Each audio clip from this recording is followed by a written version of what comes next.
Sa loob ng restaurant, ang hangin ay puno ng halimuyak ng inihaw na karne at sariwang lutong kanin. Abot kamay ang bawat mesa.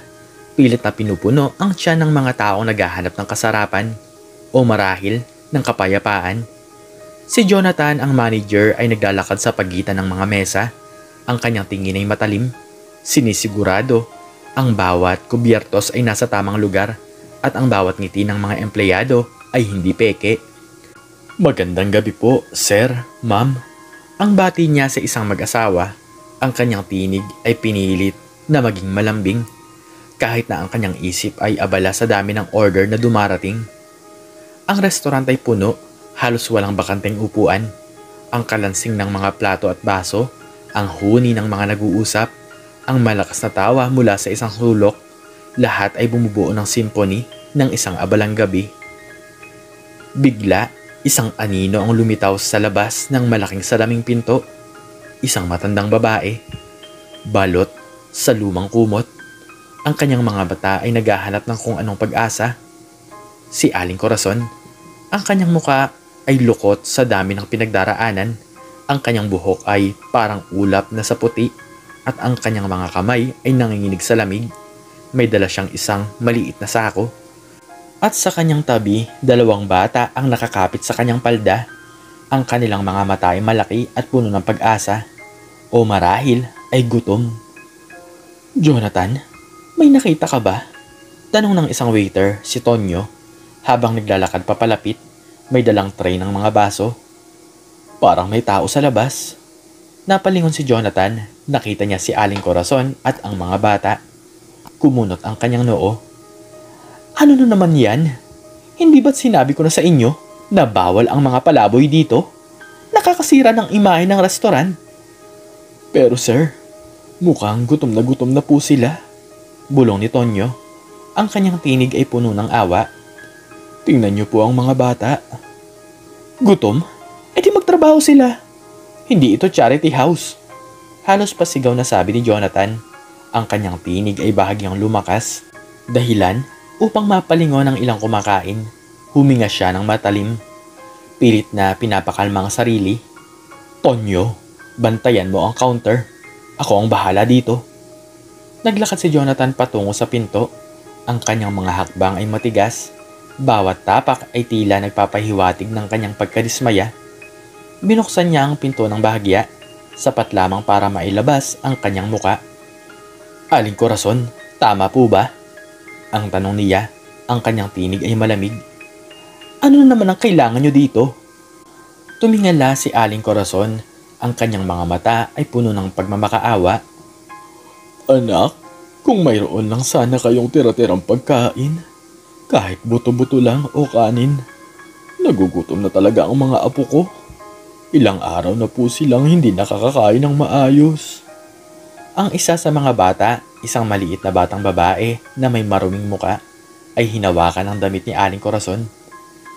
Lola, gutom na po ako. Ang bulong nito halos hindi marinig. Narinig mo yan?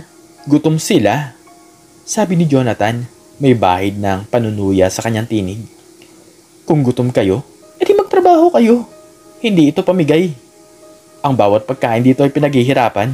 Ang bawat sentimo ay pinagpapawisan. Hindi ko kayo bibigyan ng libreng pagkain para lang sa awa. Nakakasira nga kayo ng negosyo.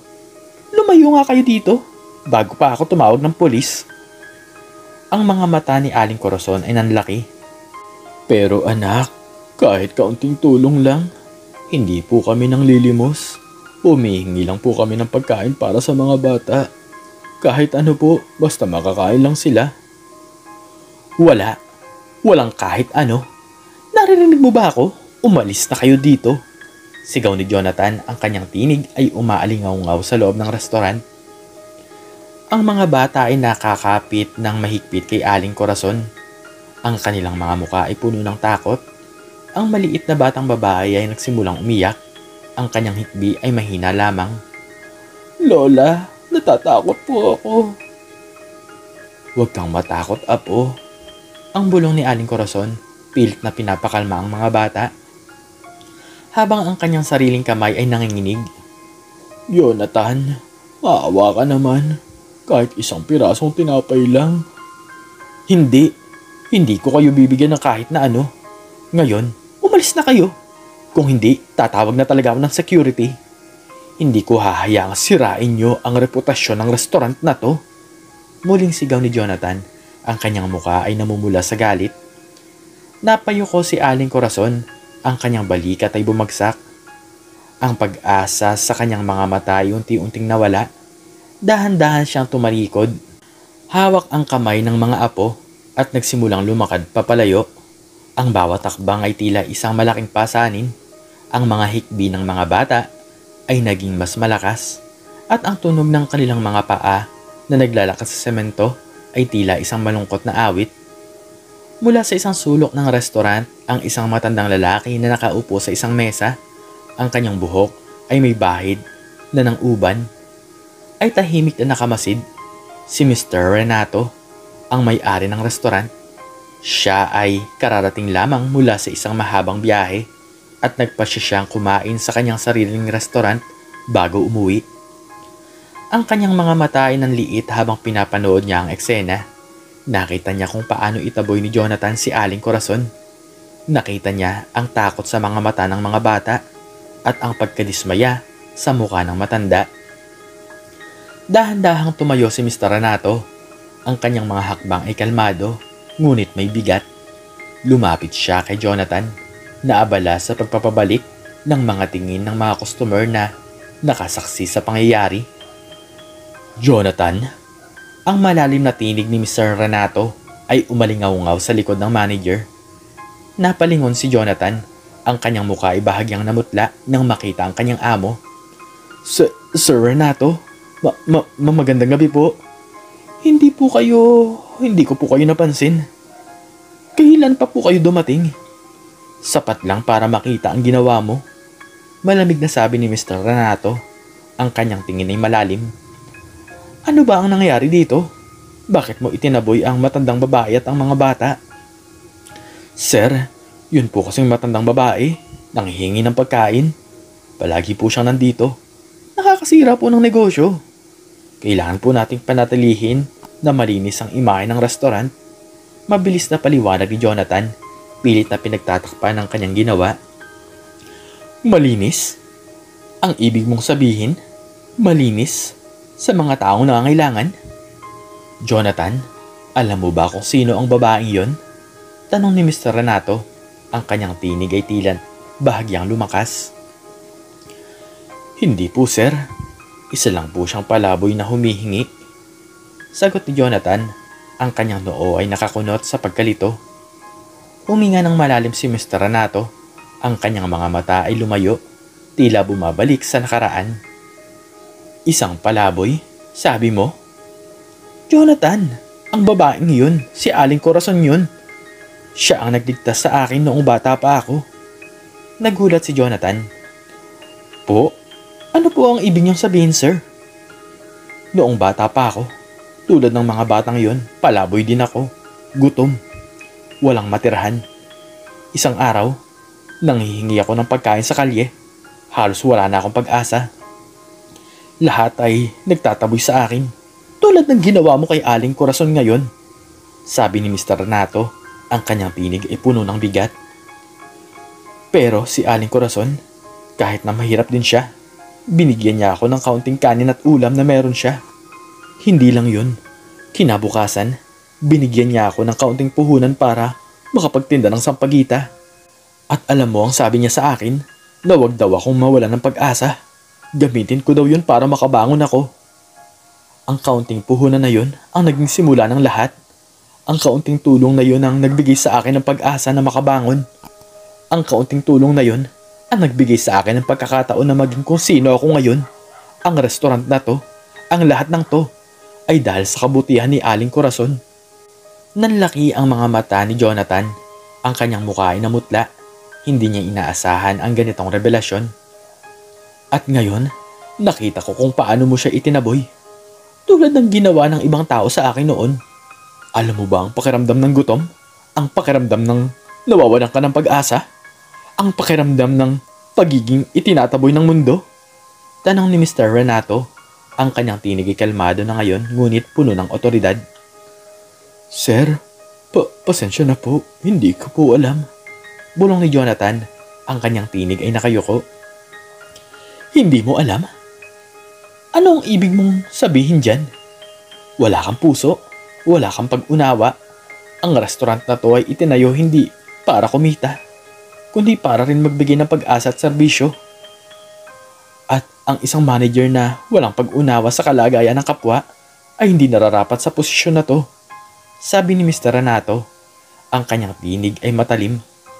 Sir, bigyan niyo po ako ng isa pang pagkakataon. Pakiusap ni Jonathan, ang kanyang tinig ay nanginginig. Jonathan, sa buhay, may mga pagkakataon na hindi na bumabalik. At ang pagkakataon na tulungan ng kapwa, lalo na ang mga taong minsan tumulong sa iyo, ay hindi dapat sinasayang. Sabi ni Mr. Renato, ang kanyang tinig ay matatag. Mula ngayon, hindi ka na manager ng restaurant na to. Tanggal ka na. Parang binuhusan ng malamig na tubig si Jonathan. Ang kanyang tinig ay bumukas, ngunit walang salitang lumalabas. Tonyo? Tawag ni Mr. Renato. Mabilis na lumapit si Tonyo, ang kanyang muka ay puno ng pagtataka. Sir, bakit niyo po ako tinawag? Asikasuhin mo ang lahat ng kailangan para sa pagtanggal kay Jonathan. At pagkatapos, hanapin mo si Aling Corazon. Dalhin mo siya rito, kasama ang kanyang mga apo. Kung hindi mo siya makita, tatawagan ko ang lahat ng resources ko para mahanap siya. At siguruduhin mong mayroon siyang pinakamasarap na pagkain dito sa restaurant. Lahat ng gusto nila. Utos ni Mr. Renato, ang kanyang tinig ay puno ng determinasyon. Opo sir, susundin ko po ito, gagawin ko po kaagad. Sagot ni Tonyo, ang kanyang mukha ay lumiwanag. Tumalikod siya at mabilis na lumabas ng restaurant. Si Mr. Renato naman ay lumabas din. Ang kanyang mga mata ay naghahanap kay Aling Corazon. Ang lamig ng hangin ay sumalubong sa kanya. Ngunit ang init ng kanyang puso ay mas nangibabaw. Makalipas ang ilang oras, bumalik si Tonyo. Kasama niya si Aling Corazon at ang kanyang mga apo. Ang mga bata ay nakabalot sa isang bagong kumot na binili ni Tonyo at ang kanyang mga muka ay hindi na puno sa takot kundi sa pagtataka. Aling Corazon? Ang bati ni Mr. Renato, ang kanyang tinig ay puno ng galak. Tumingin si Aling Corazon kay Mr. Renato. Ang kanyang mga mata ay kumukurap-kurap. Pasensya na po. Hindi ko po kayo kilala, sir. Ngumiti si Mr. Renato. Normal lang po, Aling Corazon. Ang tagal ko na pong panahon na wala pero ako po, hindi ko po kayo malilimutan. Lumuhod siya sa harapan ng matanda upang magpantay ang kanilang mga mata. Ako po ito, si Renato, ang batang palaboy na binigyan niyo ng pagkain at puhunan para makapagtinda ng sampagita. Naalala niyo po ba? Nagsimulang manginig ang mga kamay ni Aling Corazon. Ang kanyang mga mata ay nanlaki at unti-unting lumabas ang mga luha. Renato? Ikaw ba talaga yan, anak? Ako po, Aling Corazon. Salamat po sa lahat Kayo po ang nagbigay sa akin ng pag-asa. Kayo po ang nagbigay sa akin ng pagkakataon na makabangon. Utang na loob ko po ito sa inyo lahat. Sabi ni Mr. Renato. Ang kanyang sariling mga mata ay puno pa rin ng luha. Napakabuti mo, anak. Hindi ko alam ang sasabihin ko. Ang hikbi ni Aling Corazon, ang kanyang tinig ay halos hindi na marinig. Huwag po kayong mag-alala, Aling Corazon. Mula ngayon, hindi na po kayo magugutom. Hindi na rin po magugutom ang mga apo nyo. Sabi ni Mr. Renato, pilit na pinipigilan ang kanyang emosyon. Tumayo siya at pinaupo si Aling Corazon at ang mga apo nito sa isang mesa. Tonyo, siguraduhin mong mayroon silang pinakamasarap na pagkain. Lahat ng gusto nila. At pagkatapos, ihanda mo ang aking bahay. Mula ngayon, doon na sila titira. Magkasama na tayo. Ang mga mata ni Aling Corazon ay muling napuno ng luha. Ngunit sa pagkakataong ito ang luha ng pasasalamat at galak. Ang mga bata ay nakatingin kay Mr. Renato. Ang kanilang mga mukha ay puno ng pagtataka. Ngunit mayroon ding bahid ng pag-asa. Hindi ko po alam kung paano ko po kayo pasasalamatan. Bulong ni Aling Corazon. Wala po kayong dapat pasalamatan, Aling Corazon. Ito po ang paraan ko para suklian ang kabutihan nyo. Ang kabutihan po ay parang binhi. Kapag itinanim mo, aani ka ng mas marami. Sabi ni Mr. Renato, ang kanyang ngiti ay totoo. Ang gabi ay lumipas at ang restaurant ay napuno ng bago at mas mainit na hangin. Ang mga customer na nakasaksi sa pangyayari ay nagbulong-bulungan, ngunit sa pagkakataong ito, ang kanilang mga mukha ay puno ng paghanga.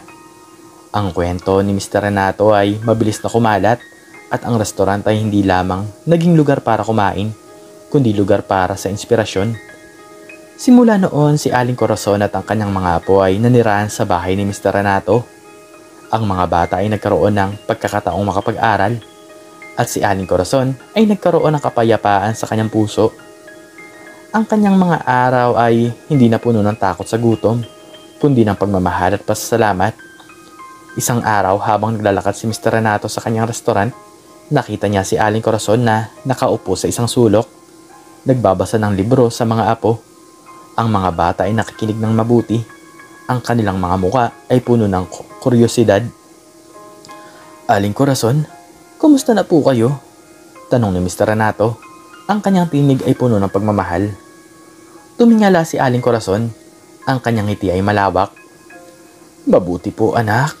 Napakabuti niyo po sa amin. Hindi ko akalain na mangyayari pa ito sa aming buhay. Lola, tingnan niyo po ang libro. Ang sabi ng isang apo. Ang kanyang mga mata ay kumikislap. Ang ganda-ganda po ng kwento. Magandang kwento nga, apo. Sabi ni Aling Corazon, pilit na pinipigilan ng luha. Kaya kayo, mag-aral kayo ng mabuti. Para balang araw, kayo naman ang makakatulong sa iba. Ngumiti si Mr. Renato, ang kanyang puso ay puno ng kagalakan. Alam niya na ang bawat desisyon na ginawa niya ay tama. Ang bawat kabutihan na ipinunla niya ay nagbunga ng mas marami pang kabutihan.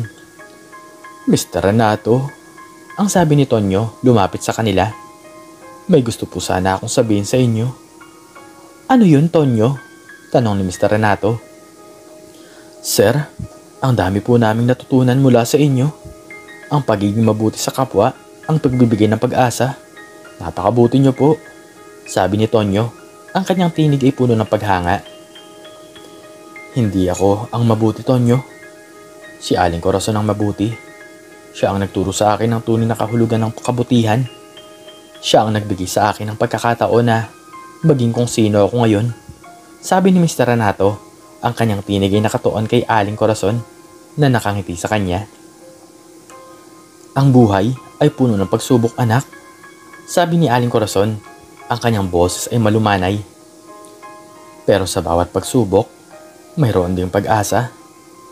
Kailangan lang natin na maniwala at kailangan nating maging mabuti sa kapwa dahil sa huli, ang kabutihan ang mananaig. Ang mga salita ni Aling Corazon ay umalingaw-ngaw sa loob ng restaurant at sa puso ng bawat isa. Ang restaurant ay hindi lamang naging isang lugar para kumain, kundi isang simbolo ng pag-asa, kabutihan at pagmamahal. At sa bawat araw na lumilipas, ang kwento ni Mr. Renato at Aling Corazon ay patuloy na nagbibigay ng inspirasyon sa marami. Ang bawat kagat ng pagkain, ang bawat tawa, ang bawat huni ng mga nag-uusap, lahat ay may kahulugan. Lahat ay nagpapaalala na sa kabila ng lahat, ang kabutihan ay palaging may lugar sa mundo. At sa huli, ang pagmamahal, ang pinakamasarap na sangkap sa lahat. Ikaw, anong natutunan mo sa istoryang ito? Makikicomment naman sa baba kung ano ang iyong natutunan. At hanggang dito na lamang po nagtatapos ang aking istorya at sana po ay nagustuhan niyo po ito. Please like, share, and subscribe and click the notification bell para palagi kang updated sa mga bago kong istorya. Muli ay maraming salamat po at God bless us all.